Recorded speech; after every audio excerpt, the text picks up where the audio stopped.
Hidey Ho, my peeps. Uh, Tonight's going to be a really interesting video. It's going to be interesting because I am about 3/5 of the way into a full-blown cold. I'm sure it's going to be a chest cold.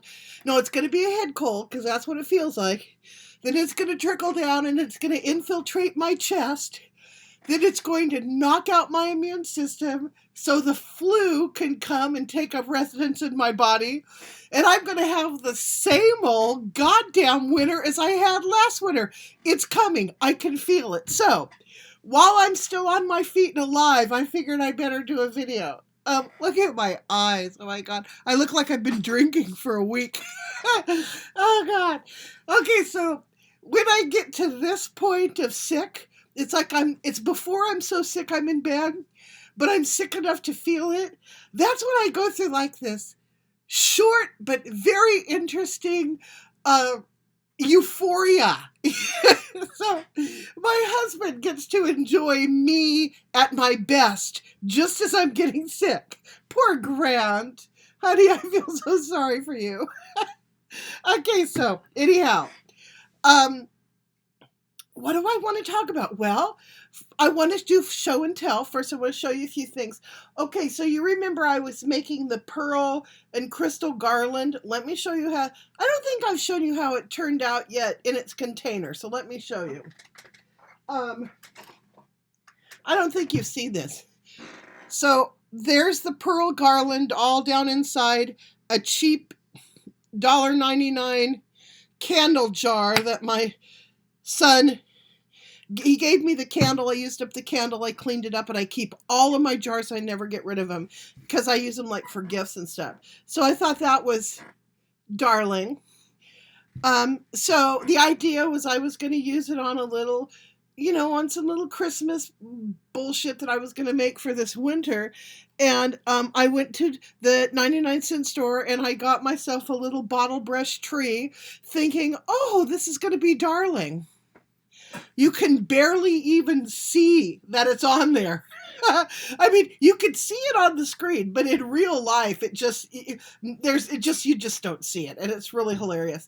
So I put like 3 or 4 strands of garland on this tree. Not done with this tree. I have some little tiny, like the size of my thumbnail, small little itty bitty Christmas tree ornament ball thingies, the glass balls, that are in pastel colors. Now, my grandmother, my dad's mom, man, she was way ahead of the curve. She made, and somewhere I've got it stashed in a box, she made a little tabletop Christmas tree, like this one is, only it's twice as tall, and it's made out of ruffled up tulle. So it's this fluffy pink and white tulle Christmas tree onto which she attached these little tiny little pastel glass Christmas balls. Now, she made this thing probably back in the late 1950s or early 60s. Well, among the many things I inherited from her was a little box of those little Christmas ornaments, I guess left over from when she did that project or whatever. So I thought, well, I'm going to, I'm going to be digging around in Christmas stuff in a while, and if I come across those, I will finish this little tree up with those balls. So we're going to put the tree away for right now. All right. So you saw the garland, put that away. I feel like Mr. Rogers. Okay. Now I'm going to show you the other thing. I think I showed you guys this already, but this is all my beautiful pearl jewelry in its jar. So I vaguely remember having talked to you guys about this, but whatever. I'll show you a second time. I think it's pretty. All right. Now, let's see. What else do I want to show you that's sitting on my table? I did a darn good job of cleaning off my dining room table. I mean, there's stuff on it now, but it's not nearly as bad. Okay, so another thing I did when I was going through the junk that's behind my house under a shed that's falling down, a shed roof lean-to thing, I had tons of craft supplies and other things that I just couldn't fit into my craft room back before I remodeled it. Then after I remodeled it, I didn't go back out and start going through stuff until like earlier this week. So, well, I guess it was, no, I take that back. It's been a couple weeks because you guys have seen some of the videos of me doing that. Anyway, I'm having a hard time taking a deep breath. I take a breath and then I can feel that it like sort of stops. Like when, like bronchitis kind of feeling. Anyhow, so when I was going through junk, I came across these frames. They're just molded plastic frames. I got 2 in gold and 2 in silver. Oops, let's turn her right side up. And I bought these at Dollar Tree, and this was quite a few years ago. Well, like maybe 4 or 5 years ago. And I put them away. I never knew what I was going to do with them. Well, you guys remember that I had these beautiful cards sent to me by an absolutely wonderful YouTuber who's got the same kind of aesthetic that I do when it comes to wanting all antique stuff in his house. Anyway, so I'd set them aside and I put them in little different kinds of frames. Let me show you what I'd put them in originally. Were these black frames, but it just didn't seem to do them justice, really. So, whoa, pull that out of there. So when I found, and there are 4 of them, so when I found these 4 frames, I thought this is cool. Now, the postcard, you can see, is smaller. It fits in this frame with more space than the other one. So I'm like, well, what should I use to mat it? Well, here lately, I have been obsessed by using old paper. I don't know, pages out of old books or maps or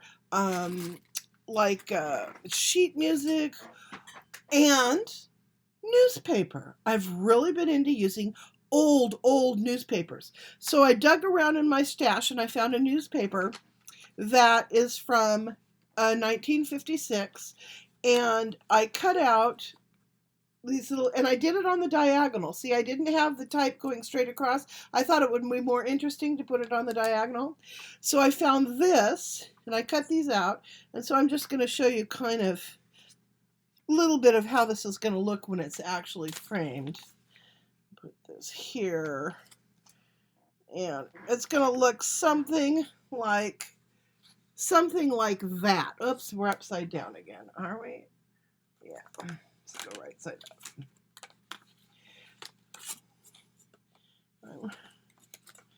I'm fumbling. I hate to fumble. It doesn't matter that it's upside down or right side up. That does not matter when I'm showing you this, right? It's like, who cares? You get the idea, but I'm stressing. I have to put it right side up. Okay. So here we go. This is what they're going to look like when they're framed. And I think they have a lot more impact this way. I'm actually going to Mod Podge this to a piece of cardstock. So this is all going to darken up, when I Mod Podge it, which is good because I need a little bit more contrast between the card and its background. So when this darkens, that'll be perfect. So anyhow, I've been kind of screwing around with that project. And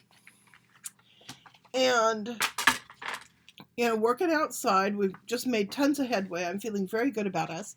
I moved another bookshelf my husband moved it into his office, so I could see the light at the end of the tunnel on the office. We need to get containers so I can organize all his stuff, because he has a lot of tiny little things, that shouldn't be all together in a box.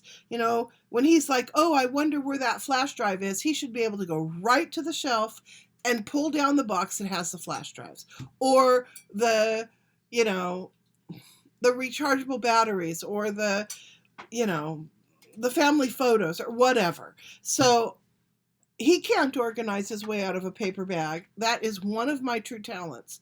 So I'm going to go ahead and organize the office. I also What else did I do today? Oh, I fell asleep in front of the television for like the 12th time this year. Something very strange. Oh, I'm going to be eating while I'm talking. Oh, I'll show you something else that Grant found when he was out digging around in the car. He found the bronze, or the, not bronze, the, plated. No, they're not bronze. They're not even plated. Well, they're plated, but they're not bronze plated. They are rose gold. My rose gold Eiffel Tower scissors that I had intended to give to Leanne the last time I was there. Well, they must have fallen out of a damn container, so they ended up in the back of the truck underneath the jumper cables, of all strange things. So I'm going to use these to cut the top off my fake ho-hos. Ho-hos? What are those things? You had Hostess ho-hos and Hostess ding-dongs. Okay, right. So these are fake Hostess ho-hos that I got at the 99-cent store. I already had dinner, which was spaghetti. How many days left over was that spaghetti? Like 3 days? No idea. Oh, man. 3-day-old spaghetti is just sublime. I mean, all of the tastes have melded together, and it's the noodles have this sort of perfect uniform plumpness. It was great. That's what we had leftovers for tonight's dinner. So anyhow, I just ate that a while ago, and I'm feeling sick and weird, so I'm going to eat 2 of these, and I'm going to drink one of these, which I also found at the Dollar Tree. Not Dollar Tree, 99-cent store. This is kiwi melon Teatopia supplement tea in Dream On flavor that relieves occasional sleeplessness, which I am having no problem with. I can sleep anytime, anywhere for as long as I am undisturbed. So, it's the last thing I need more of. But I loved the packaging, and I also loved that it was infused with chamomile and lavender tea. I love lavender. I grow it every couple years. I put in a bunch of lavender and it dies in the drought, but I love it anyhow. So I'm always trying to grow lavender. I love the smell of it, love the color of it. And I think chamomile, with its gentle yellowish white color and its, innocuous flavors, is the perfect accompaniment for lavender. This is non-GMO, and it includes melatonin, L-theanine, and magnesium.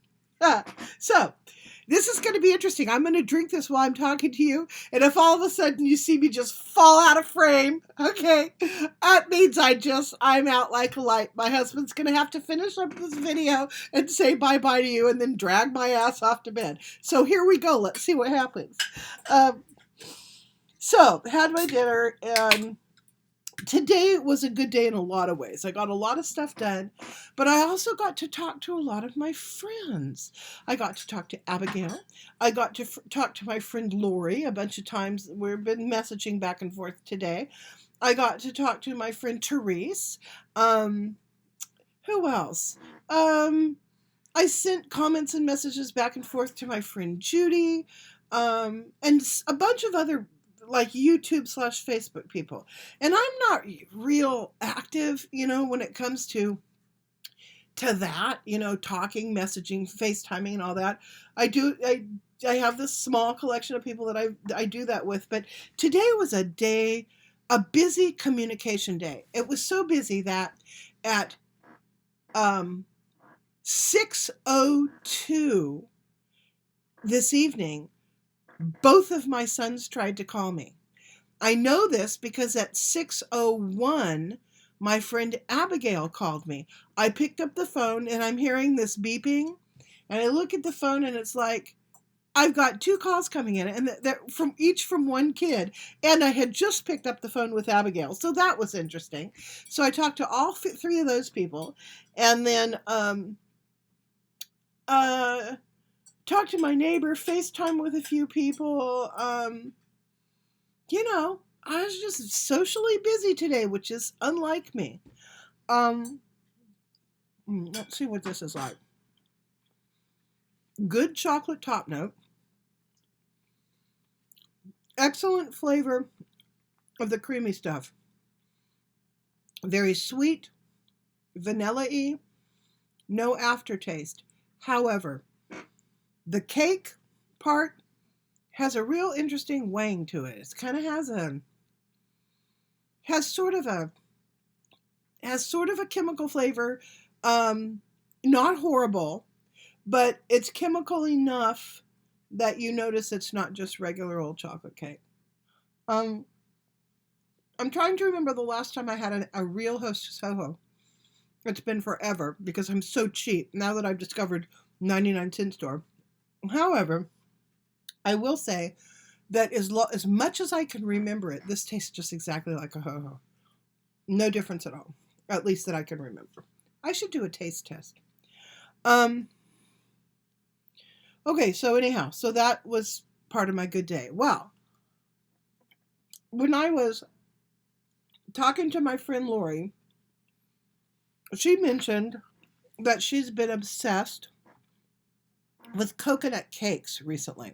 Well, that sent my mind on a whirl because I have a deep personal relationship with coconut that I wanted to tell you guys about. Okay. You know how sometimes there'll be a food, you can't eat it fresh, you don't like it fried, you will eat it baked, or you'll use it dried as a seasoning, but you can only have so much because if you have more, then it makes you want to gag. It can't be in a pie, but it can be in a cookie. I mean, there's like things. Like with me, it's raisins, which I absolutely detest and will not eat under any conditions, and coconut. Now, my relationship with coconut is very convoluted and obscure. It is fraught with rules, and basically this is it. All right, fresh coconut. I like fresh coconut. If it's a very fresh, just chopped open, I don't like the coconut milk, but the coconut when there's about this much of it in there that's lining the insides. Don't like those young coconuts because that coconut stuff is like jelly and it's gross and it's only about this thick and it's mostly water. Grant likes that. I don't like that. I mean, that looks like it would give you diarrhea. But I like a finished up mature coconut, and I like to take a very sharp spoon and scrape off some of that inner coconut and eat just a little bit of it. I don't need to eat a lot of it, but I like the flavor and the consistency and the texture of it completely fresh out of the coconut. And I'll eat a little bit, couple teaspoons, and I'm done. Okay. Now, shredded coconut that comes in a bag in the baking section of the grocery store completely grosses me out. The smell, the taste, the greasy, strange, slippery texture, the weird chewing crunch of it, the flavor that doesn't taste like fresh coconut anymore, all of that. Can't stand it. Don't ever want to eat it, ever. However, if you take that coconut and you toast it so it's nice and crispy and brown, or you dip your big old prawn into some batter and you roll it in that and then you deep fry it and it comes out all crunchy with the little coconut points everywhere, that I love. I love it when it's deep fried, but I cannot eat it in its weird bagged state. I absolutely detest Mounds and Almond Joy. I do not know how people can eat that nasty candy. Grant just says he loves them. Grant, honey, for the rest of my natural born days, anytime anyone offers me that, I will take it and I will bring it home to you because I can't stand it. I don't like the taste of chocolate and coconut together at all, but it's mostly just the fact that when I see that coconut inside that Mounds bar, it reminds me of the coconut that's in the bag. And I think, oh, well, maybe I can stand it. And I'll take a little nibble. And no, it's just as gross as I always thought it was. Can't stand that. However, I like coconut cake, particularly the coconut cake that's from, like, I think it's Pepperidge Farms or Sara Lee. You know, those in the freezer section, they're square cakes about this big. They come in 3 or 4 different flavors, including a white cake with this white frosting that's got coconut on the outside. Now, that is one of my favorite cakes. When I think of, like, for example, I had Grant buy me one of those cakes for my birthday. He said, "What kind of cake do you want for your birthday cake?" I said, "I don't want a cake. I want 2 cakes. I want a Sara Lee or a Pepperidge Farm yellow cake or chocolate cake with chocolate frosting. Either one's fine. And I want one of those white coconut cakes." And he's like, "Wait a minute. Did you just say coconut?" Because he knows how I feel about coconut. I said, "Yes, absolutely." He says, "Are you sure?" I said, "Yes, absolutely." So he brings home the cakes. We ate the chocolate one on my birthday, and then we dug into the coconut one a day or 2 later. And, oh, that coconut cake is heavenly. The cake itself tastes wonderful. The frosting is just this light, not too terribly sweet, but sweet, lightly textured, creamy vanilla frosting, white colored frosting. And then the coconut that's on the outside of the cake, it's not deep fried. I mean, I would love it if it were. It's not. I mean, it's basically in the same shape that the bagged coconut is in, but it seems to be shaved much smaller. And the texture of it, I don't know if it has something to do with the manufacturing process. I don't know. But the texture is different. It's not that weird, greasy, strange, chewy coconut. It chews up really fast. Doesn't get stuck in your teeth. None of that. It doesn't have like lingering coconut essence to irritate you. Goes down real easy. It's wonderful. So go figure. I mean, how can a person's relationship with any food be so precisely strange? I mean, I don't know. Just don't know. However, when I was talking to my friend Abigail tonight, we were talking about this. And for Abigail, first of all, cilantro is her raisins. She won't go near it. The smell, the look, the taste, everything. Cilantro it's an abomination. It's a sin against God and country. I mean, why do you have cilantro in the world? Why, God? Why? Okay. For me, cilantro is like right up there with one of my favorite tastes. I love it. I will eat it. I will chop it up and put it on anything, or add it to some really finely chopped up white onion and just eat the damn thing like it's a side dish. I mean, I love it. I love to cook with it. I love to smell it. I just love it. So she and I are on opposite ends of the spectrum. She doesn't love or hate raisins. She likes raisins. She'll eat raisins. They're good, blah, blah. But no. My raisins are her cilantro. Now, another thing she can't stand that I love is she doesn't like fishy tasting or smelling fish. She likes fish that you can't taste and smell. So her favorite fish is something that's just been some really mild white fish that's been just pulled out of the ocean and cleaned and filleted and cooked right there, and with a lot of tartar sauce and lemon to hide the fact that it's actually fish. And she likes to eat it and not be able to even know that she's eating fish. It needs to be like a fish-shaped nothing taste. That's what she wants. All right. I couldn't be more opposite. I adore fish. I love the smell of fish. I love the lingering scent of fish in my house after I've cooked it. I love the taste of fish. I like fish when it's fresh. I like fish when it's kind of going bad. And I like the fish that everybody else looks at it and says, "That's been in the refrigerator a little bit too long." I'll eat that fish too. I love fish. I love it cooked in every possible way. Every kind of fish. If it swims and it has fins, I like it. Even if it's in a shell? Well, no. If it swims and it has fins, I like it. Unless it comes out of a lake or a stream or a river. I am not a big fan of freshwater fish. I mean, I'll eat a little bit of trout. Yeah, that's yummy. And, especially if it's cooked to beyond cooked. It's cooked so far that that trout is unrecognizable as trout anymore. I'll eat that. I can't stand bass. Um, just pretty much any kind of freshwater thing. I don't like freshwater fish. But ocean fish, oh my God. Now, Grant just yelled out, what about if it's in a shell? Yes, absolutely. I like that even more than I like the fish that swims with the gills and the fins. I absolutely adore shrimp, lobster, clams, oysters, mussels, a sea urchin, for crying out loud. I even eat octopus. I like that too. So I come by my mermaid aesthetic naturally.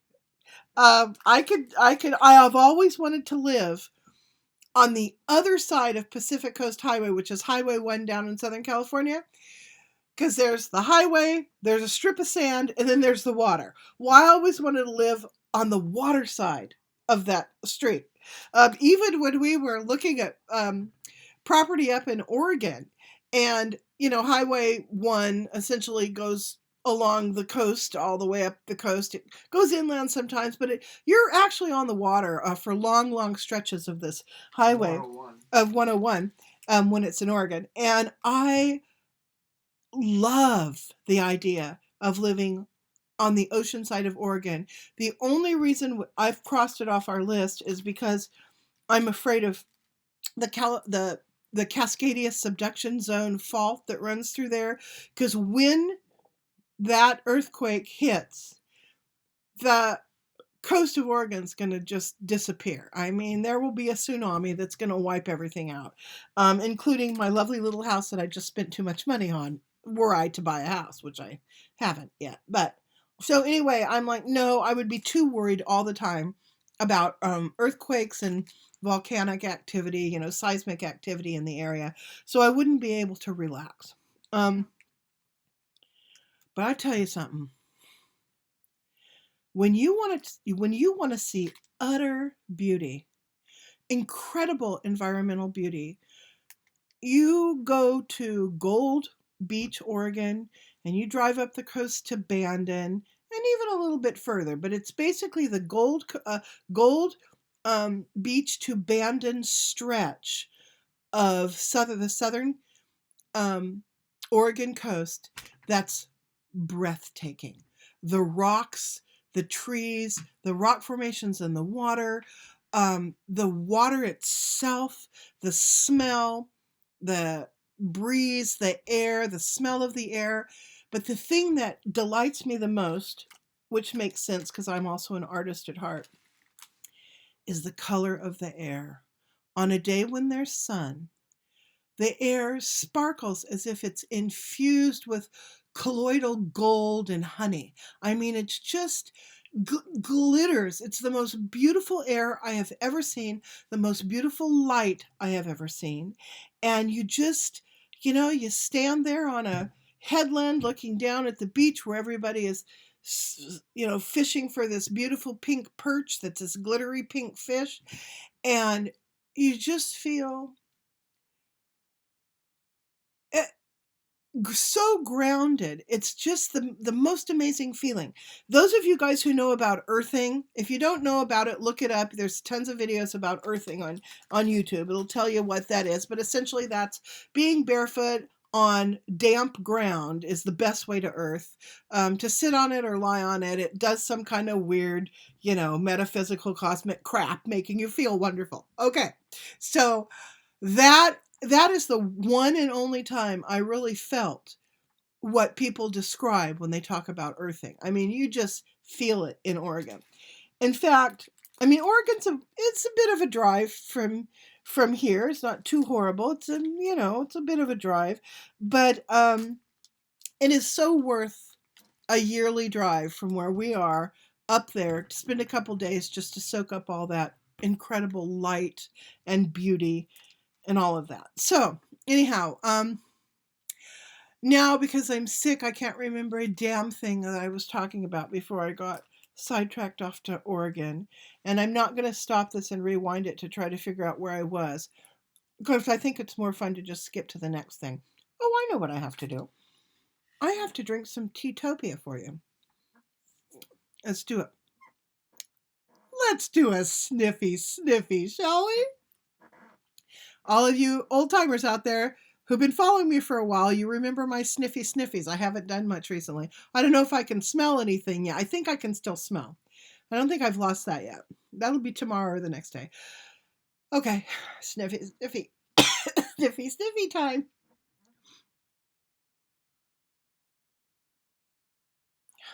Well, it's a very light fragrance. Perfumey, but not overly so.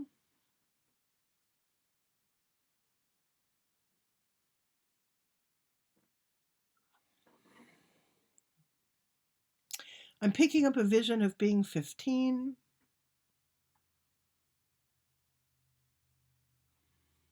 It's 6 p.m. on a Saturday.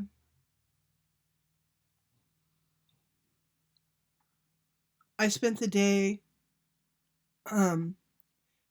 unfortunately laying out in the sun with my friend Kay. Never should have done that. The sun damage is showing up now. Kay's gone home. I just took a shower.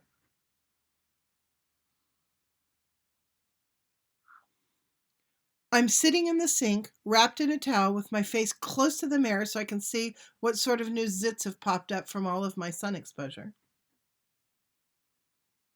My head is wrapped in a towel.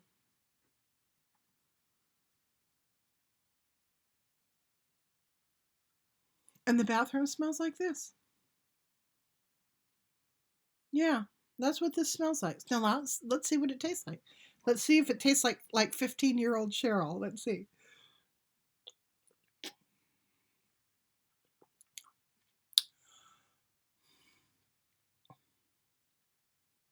Well, that's different, but it's good.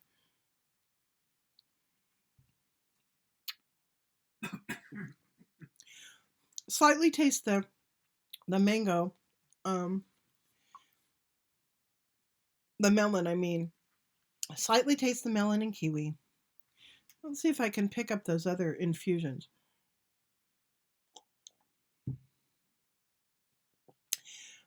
I wouldn't know chamomile, because chamomile is so delicate you can't really even. It would have been overpowered by this anyhow, but the perfuminess that I'm picking up is the lavender.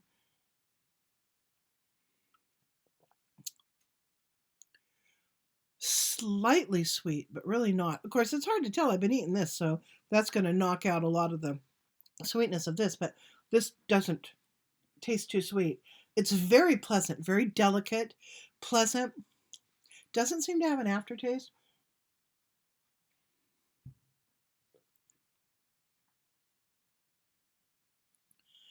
No, I take that back. It does have an aftertaste, but it's not an unpleasant aftertaste. It almost has like a vitamin-y sort of aftertaste, which I don't find objectionable. It's not metallic or chemical tasting or anything. Kind of has the taste of those vitamins that we used to get when we were kids. They were these really weird looking brown vitamins with like marbled color. They were specifically for children, and you're supposed to chew them up. That was back in the early 60s. I don't know if any of you guys remember those vitamins. Well, that's sort of what this tastes like. It's aftertaste. Very good. This over a bunch of ice on a hot day would just be magnificent. But it's magnificent tonight, too, to just kind of wash down this junk. Okay, so it's caffeine free, obviously. I mean, how is it going to put you to sleep if it has caffeine? There are 25 calories in this can. Well, that's interesting.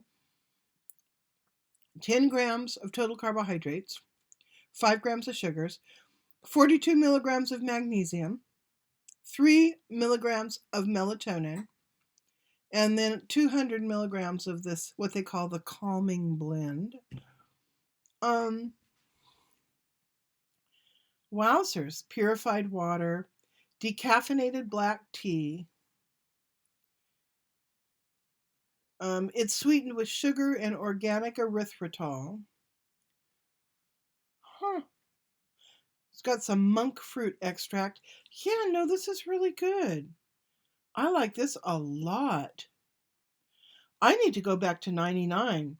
It's non-GMO, gluten-free, vegan, and kosher. Yeah. Okay, so now what do I want to talk about? I want to talk about falling asleep in front of the television some more, because that was funny. When Grant and I were talking about it earlier, I said maybe it's what we're watching. Maybe that's the problem, because most of what we watch together, which is almost every night, is an episode of Midsummer Murders, that British, series that went on for years. Midsummer Murder is a pretty show to watch. It's got real pretty, scenery and interiors and stuff. There's almost always a middle-aged, unhappy sex story that's in the middle of it somewhere where, the unhappy wife of the Lord is having an affair with her unhappy gardener, and, he's chasing unhappy barmaids, and it's just unhappy 50-year-olds as far as the eye can see in this show. And then there's a murder or two, and or three or four, and the characters run around for an hour and a half trying to track it down, and it's slow. In fact, when we're watching it, if I want something out of the kitchen, I tell Grant, don't pause this damn show. Do not pause it. I can hear what's going on from the kitchen, and it moves so slowly that, I don't want to add to the agony. Just let me do my business. You keep watching. Then if I miss something, you can tell me. So, and I don't know why I keep watching it. I mean, in part I watch it because it's kind of funny. It's kind of silly in a way. And also it's something that Grant likes. And Grant and I have a hard time finding stuff that we both like to watch at the same time. I am far bloodier than Grant. I'm far more like emotionally intense than Grant, and I can watch a lot of that stuff. I also like stupid humor. But Grant's got a very narrow and refined set of things that he likes to watch on TV. So anyhow, and God bless the man. He's such a wonderful human being that I will watch what he wants to watch. Not because I have to, because I want to, because it's something I can kind of pay back. Anyway, and yes, he is listening, and yes, I did say that for his benefit, but it is true. So I thought, well, maybe it's what we're watching. But then he reminded me, he says, well, you watched the first 2 episodes of Miss Fisher's Murder Mysteries today, and you fell asleep in the second one, and that's one of your favorite shows. How many times have you watched that over and over again and not fallen asleep? So that's true. And then I remembered that when he was gone overnight last week, I watched one of my favorite movies ever, which is Moonstruck. I love that movie. I've watched that movie maybe 100 times, maybe. Anyhow, I fell asleep a quarter of the way into that movie, slept through the whole thing. And it wasn't like it was late at night either. It was like 5:30 in the afternoon, something like that. So, so I don't know. It's like just the television, it's either maybe it's the recliner that I'm sitting in. I get into this real comfortable position in the recliner, and I've got my sleeping bag pulled up over me, and I've got my tea or my iced drink, and I've got my nibbly dibblies, and I got my phone, right? I'm ready to go. Got my glasses, and I'll lean back, and my head will be too far back, so I'll reach around, I'll grab this antique book, and I'll put it behind my head. That puts my head in the exact perfect position to watch TV. It's not a pillow, it's a book. I mean, I think I must be channeling my inner geisha. You know how they'll sleep on those neck stands, they'll sleep on their back, and there's this carved wood or porcelain stand that their neck goes into so that they don't ruin their hairdos. All right, I'm channeling that inner girl, because I put my neck back on that book and I am just so comfortable.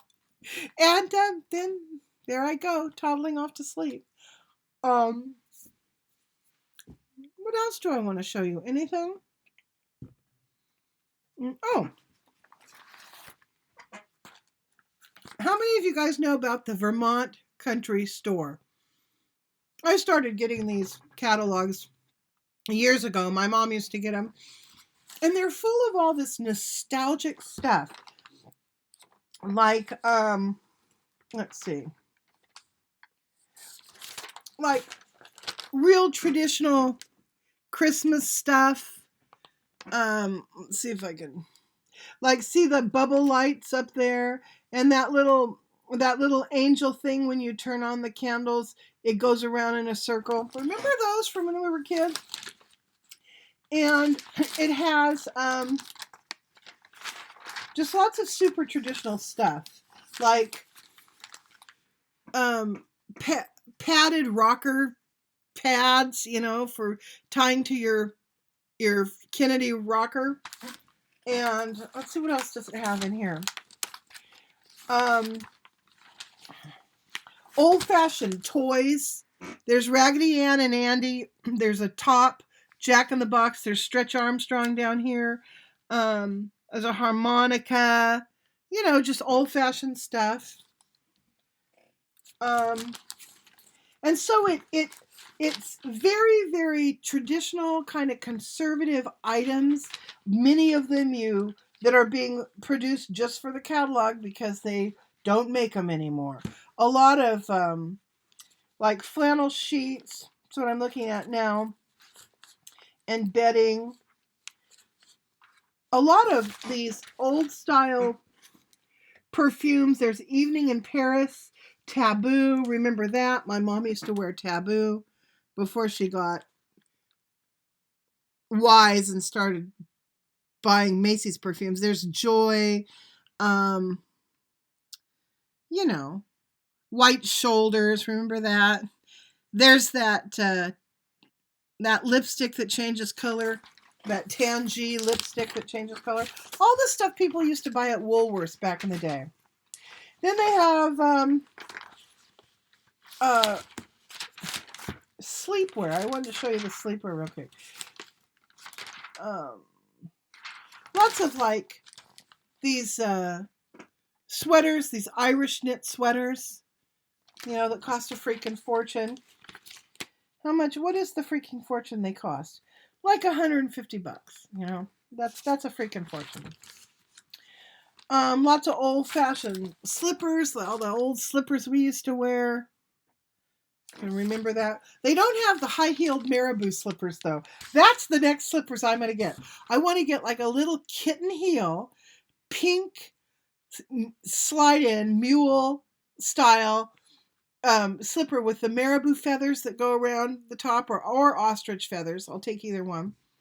But you can't find them in a kitten heel. You can find them in a flat slipper, and you can find them in a high heel slipper, like a 2 or 2.5 inch slipper, but you can't find them in the little kitten heel. And that's what I'm looking for. I would love that. Okay, here we go. They have Lance. Remember Lance sleepwear? It was considered the best sleepwear when we were kids. Lots of flannel in these Tyrolean sort of prints. Remember that? Well, you can buy them for kids, women. They come in plus sizes up to plus size 3. And then they also have, they have their signature flannel, which is Portuguese flannel. Now, my Portuguese genes just stand up and sing and dance when they see this Portuguese flannel. And the reason is that Portuguese textiles are the best in the world. Best lace, the best flat wovens like cottons and flannels and that sort of thing. The best bedding you can buy is Portuguese. But it's sort of it's where it's the land of lace, Portugal is. But they also have sleepwear by that company, Eileen West. Do you guys remember that company? Look at this stuff. It's so gorgeous. It's this um, embroidered white cotton, 100% cotton lawn. Here's some printed. This is a peignoir set. It's got a sleeveless gown and a little robe that I just adore. I think it's beautiful. When I was a new mother, I think it was with my first son, my aunt gave me one of those beautiful white embroidered Eileen West gowns. I don't know what happened to it. I wish I had managed to hold on to it. It was just beautiful. So anyhow, there's all this old-fashioned stuff, including old-fashioned food. You can buy these different cookies and baked goods and canned foods, lots of candy and crap like that. So anyhow, and you can also get those little deer. Aren't those adorable little ceramic deer? Like I need something else to collect dust in my life. Oh God. So anyhow, I like looking through the Vermont Country Store catalog because it reminds me of home and it reminds me of days past. So let's see, I haven't drunk enough of this to fall out yet. I think I need a big old swig. Hang on.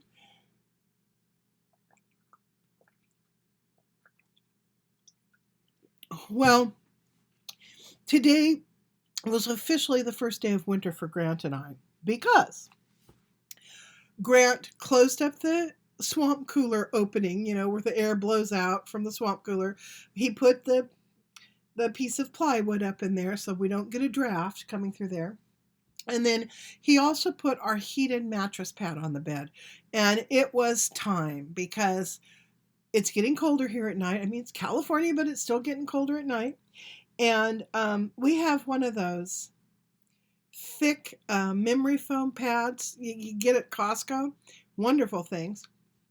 On top of our Sleep Number bed that I inherited from my mom after she passed. So it's a very comfy bed. And the problem is when that stuff gets cold, it turns hard like a rock. Grant will, I'll be sleeping on my side of the bed. He'll come in at 2 a.m. or something. He'll go to lie down on the bed, and you can practically hear his head bounce off that hard foam on his side. It's horrible. So a couple years ago, he bought us a heated mattress pad. Or I bought it. Who bought the heated mattress pad? Do you remember? Doesn't matter. Anyway. I bought it at Costco. Yeah, I know, but who paid for it? Do you recall? I don't remember. Doesn't matter. Anyhow, we bought this heated mattress pad at Costco, which is wonderful because if we can remember to turn the damn thing on about, 7 o'clock at night or whatever, by the time we come to bed, that bed is toasting. Turn it off. And then we turn it off and go to sleep. So, unless it's super cold, then we leave it on all night. So anyhow, he put that on the bed today. So we have done our winterizing. That's our winterizing. He already cleaned the flue for the wood stove, so that's ready to go. And now the last thing we need, in order for us to say that we've rolled over into winter, the last thing we need is our first rain, which is coming day after tomorrow. Those of you who watch the weather know that this week in the northeast part of the country and then down towards the south, it's cold weather. Colder than normal, actually, in some places. I don't know what's going on in the middle of the state, not much. But over here on the west coast, we're getting this Pacific storm that's coming in. And it's going to soak Northern California. So my son is going to experience his first real rain in Northern California. Because that's where he's going to college, in Northern California. And so, right on the coast, as you guys well know, because I keep talking about it because I'm so proud of him. Anyway, So that's coming. He's going to get to do that. And then the rain should come. It's going to come down at least as far as where we are, down in the center of the state. And it's going to rain pretty good Wednesday night, Thursday night, and then it's going to start to clear up over that course of the next couple days. At least it's the storm's projected path at this point. So we're getting our first soaking. After our first soaking, I will feel okay to have our first fire. At least I'll know that it's wet outside. As long as it rains every couple of weeks, I'll be okay. But if our rain dries up and we go through another, dry winter spell, I don't want to be running my wood stove. I am so afraid of sparks and fire now. Just scared to death. So just to keep myself emotionally sane, we're only doing fires if it's wet outside. Or if it's been wet and now all the green stuff has come up that doesn't burn. That usually happens in December, but not always. Some years our December grass is brown. Some years it starts to green up at the end of November. I mean, just from year to year it's different. All depends on the water.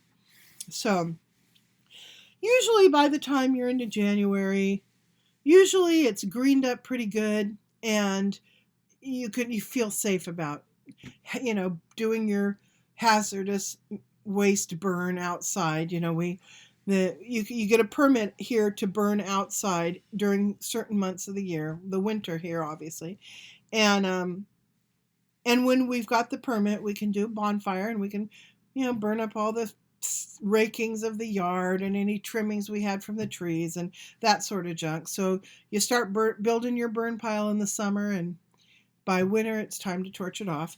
So I'm looking forward to our next burn pile. I always love a burn day. Honey, do you smell smoke? Nope.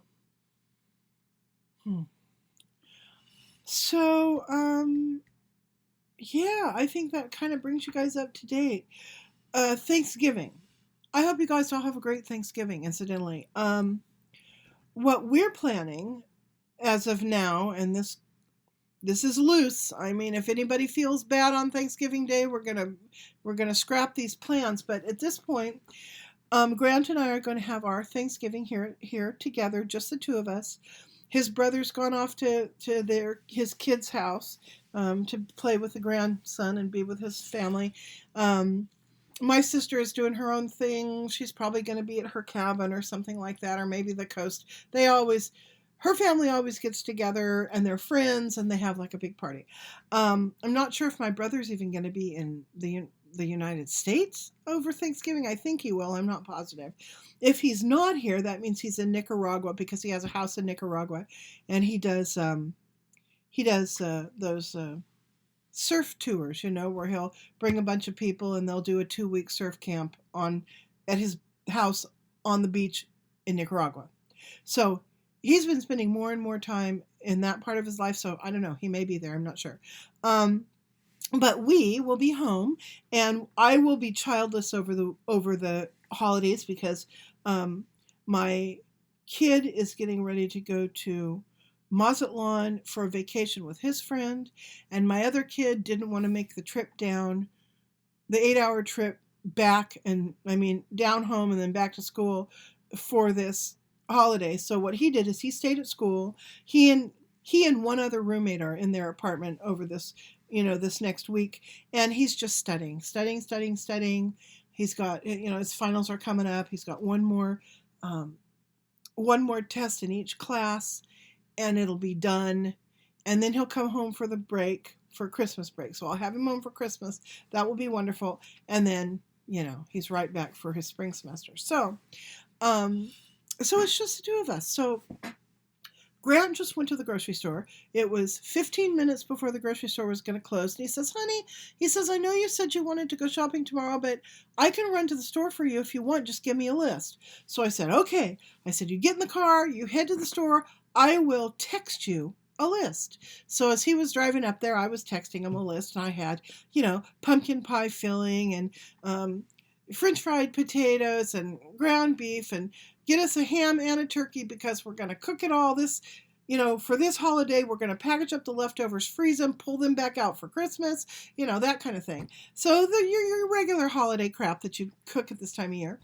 And instead of making a pumpkin pie, I'm going to make these little pumpkin tartlet things.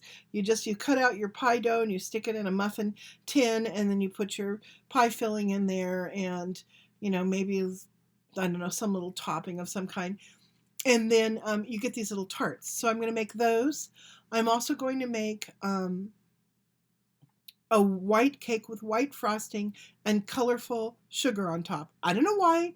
It just sounded wonderful. A mermaid cake. So I'm going to make one of those.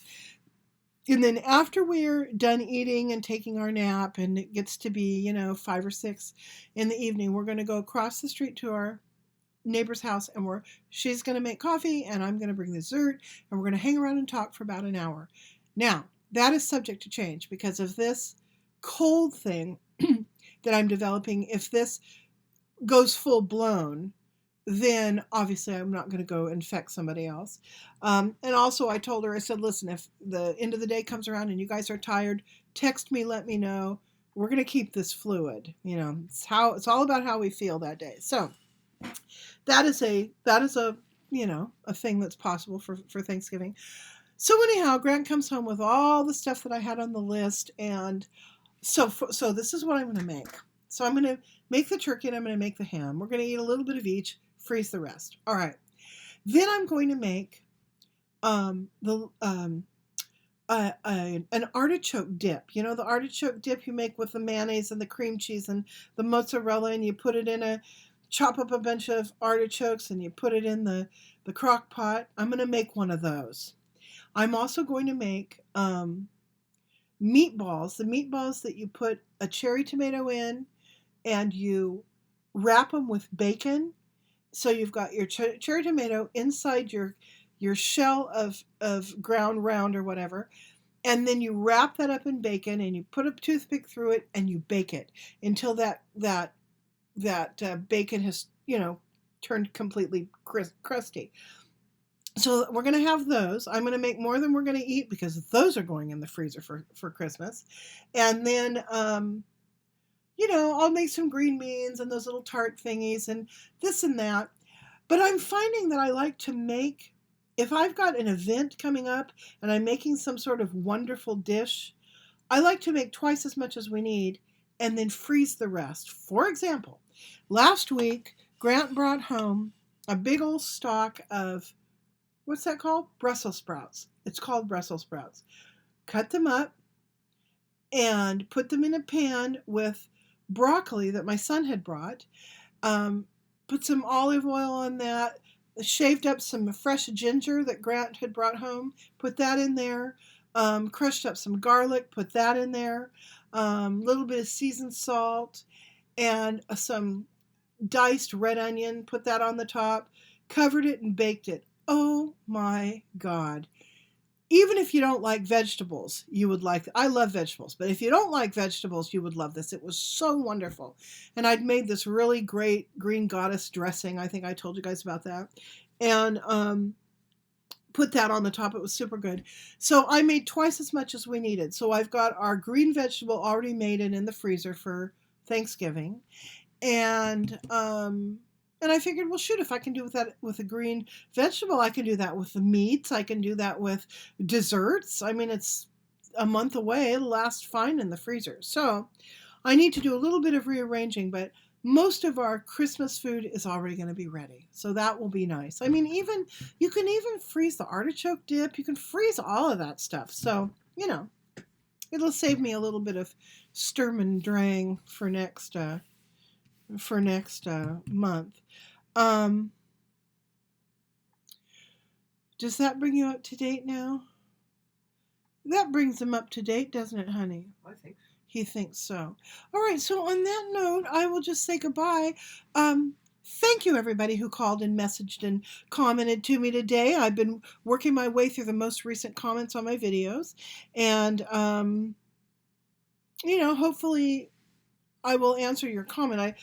Sometimes I'll answer a bunch of comments. I'll go back and look at a video and I'll be like, oh my gosh, there's 20 comments here I didn't even see. So then I'll try to go back and answer them. So hopefully if you've commented, you will get your answer soon. And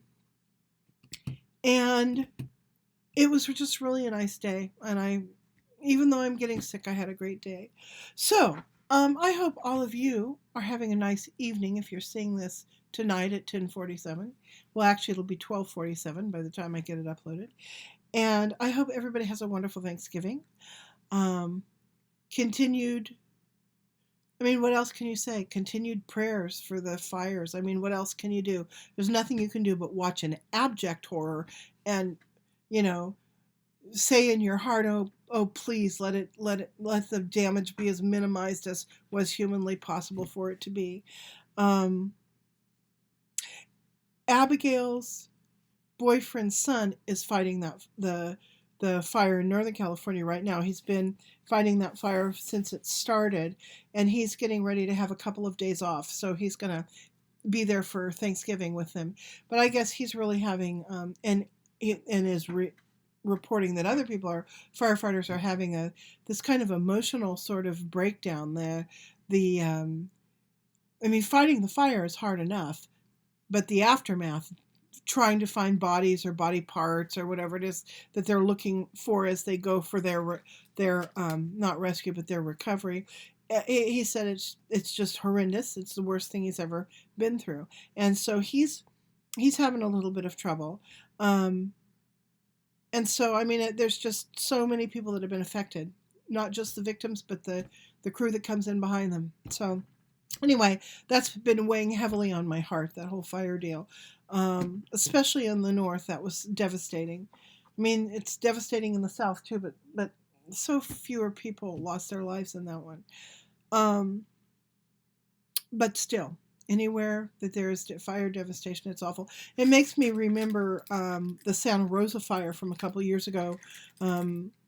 I follow the Rosie O'Kelly channel, and she lives in Santa Rosa, and they didn't lose their house, but the fire was coming right up. They were about in the car ready to drive off when the crews came through and said the fire's moving in the other direction. Sit tight for a little while. They did, and as it turned out, it didn't come back to their area. But it reminds me of that. That was such impact for so long across so many different people who were touched by it. It was just awful. Anyway, so life is full of ups and downs. It's full of giddy silly. I guess that would be gilly videos, and it's full of tragedy. So I guess that's what being human's about, somehow learning how to deal with both ends of the spectrum. So I love you guys. I will come back and see you, sick or not. I'll be back in a couple days. Bye.